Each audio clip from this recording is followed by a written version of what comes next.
জনাব নাহিদ ইসলামের যে নিজস্ব কেন্দ্র সেখানেও পাশ করেছে এবং আমরা এই নির্বাচনের পরপরই আমাদের প্রার্থী জনাব এম এ কায়ুম তিনি সাংবাদিক সম্মেলন করে সুস্পষ্টভাবে বলেছেন যে তিনি ইলেকশন ইঞ্জিনিয়ারিং শিকার হয়েছেন এবং তাকে অন্যায়ভাবে এই নির্বাচনে পরাজিত করা হয়েছে। আমরা এই বিষয়টি জনাব এম এ কায়ুম প্রধান নির্বাচন কমিশনারকে জানিয়েছেন এবং আমরা এই পিটিশনে সুস্পষ্টভাবে উল্লেখ করেছি যেহেতু জনাব নাহিদ ইসলাম অন্তর্বর্তীকালীন সরকারের একজন উপদেষ্টা ছিলেন এবং এই অন্তর্বর্তীকালীন সরকার অধীনে নির্বাচিত অনুষ্ঠিত হয়েছে, সুতরাং নির্বাচনে তার পক্ষে প্রভাব বিস্তার করা খুব স্বাভাবিক এবং সহজ ছিল। এটা আমরা আমাদের এই পিটিশনের 12 নম্বর প্যারাগ্রাফে উল্লেখ করেছি। আমরা আদালতকে সমস্ত ডকুমেন্ট দেখানোর পরে আদালত সন্তুষ্ট হয়ে আমাদের নির্বাচন যে পিটিশনটি শুনানির জন্য গ্রহণ করেছেন। আদালত এটি প্রতিপক্ষ অর্থাৎ বিজয় ঘোষিত জনাব নাহিদ ইসলাম সহ এই নির্বাচনে প্রতিদ্বন্দ্বী প্রত্যেকটা প্রার্থীর কাছে প্রতি নোটিশ জারি করেছেন এবং আগামী 16/6/2026 তারিখ এই নোটিশ ফেরতের জন্য দিন ধার্য করেছেন। প্রধান নির্বাচন কমিশনারকে নির্দেশ দিয়েছেন এই নির্বাচনের সঙ্গে সম্পৃক্ত প্রত্যেকটা ম্যাটেরিয়াল সেজন্য সংগ্রহ করেন। তার মধ্যে হতে পারে মুড়ি, তার মধ্যে ব্যালট, তার মধ্যে বস্তা এবং সিল সাপোর্ট যা ছিল সব কিছু সংগ্রহ করার জন্য বলেছে।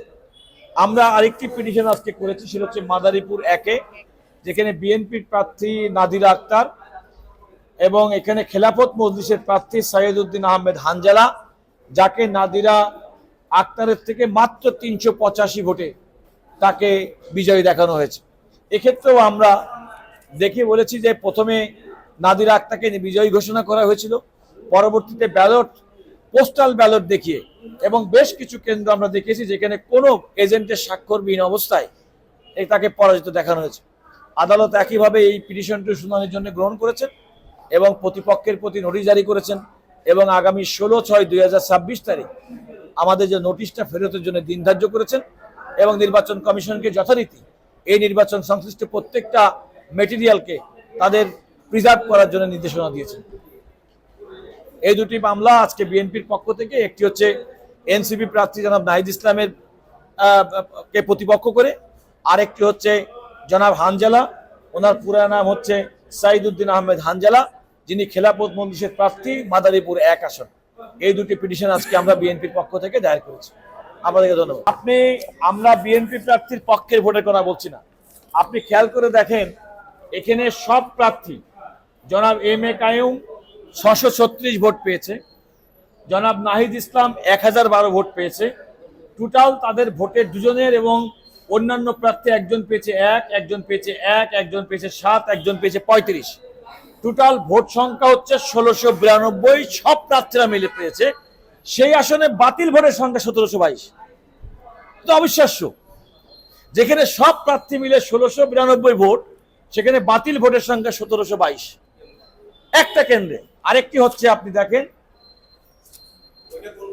এটা হচ্ছে নূরের চালা উচ্চ বিদ্যালয়। আরেকটি হচ্ছে নেচার ক্ষেত্রে, আমরা একরামুন নেচার ক্ষেত্রে দেখেছি যে একরামুন নেচাই, এই যে দেখেন এখানে জনাব এম এ কাইম ভোট পেয়েছে 364। এটা হচ্ছে রামপুরা একরামুন নেচার উচ্চ বালিকা বিদ্যালয়। জনাব এম এ কাইম ভোট পেয়েছেন 364 ধানের শীষ। জনাব নাহিদ ইসলাম ভোট পেয়েছেন তিনি শাপলাকলি, তিনি ভোট পেয়েছেন 374। এখানে অন্যান্য প্রার্থী একজন পেয়েছেন 3, একজন পেয়েছে 1, একজন পেয়েছে 3।